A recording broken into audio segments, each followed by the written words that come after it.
Sa panahon ng tag-ulan, hindi mawawala ang sarap ng mainit na champorado sa aming tahanan. Kaya naman kung naghahanap ka ng masarap na merienda at pang negosyong patok ngayong tag-ulan, subukan mo na itong creamy at chocolatey champorado recipe na mabilis mabenta kahit nasa harap lang ng inyong mga bahay. Paano gawin?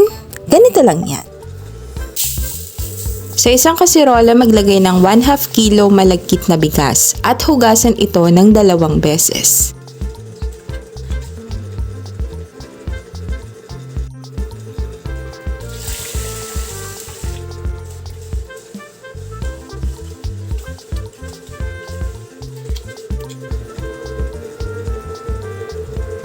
Maglagay ng 3 liters of water at isaing ito sa katamtamang apoy.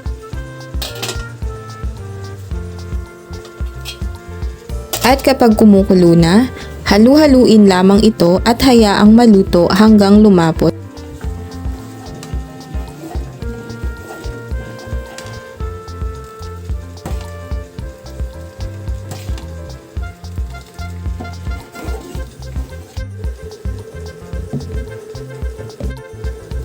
Tunawin sa mainit na tubig ang 3/4 cup of cocoa powder.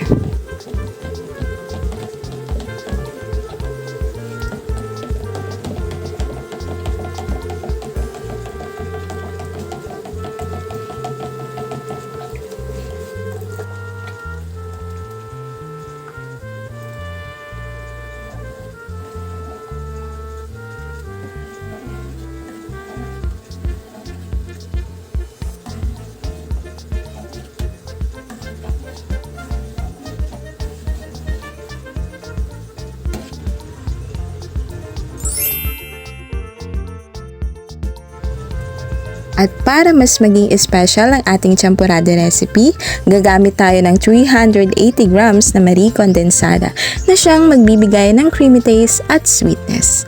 At syempre, para maging mas milky at mas malinamnam pa, maglalagay din tayo ng 380 grams Marie evaporada.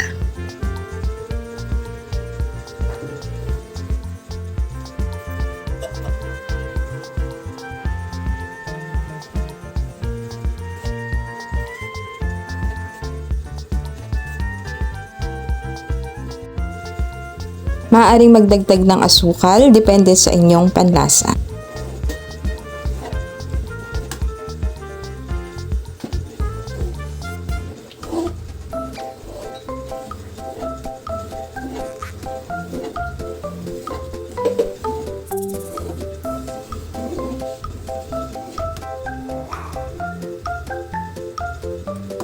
Pinch of salt to balance the taste.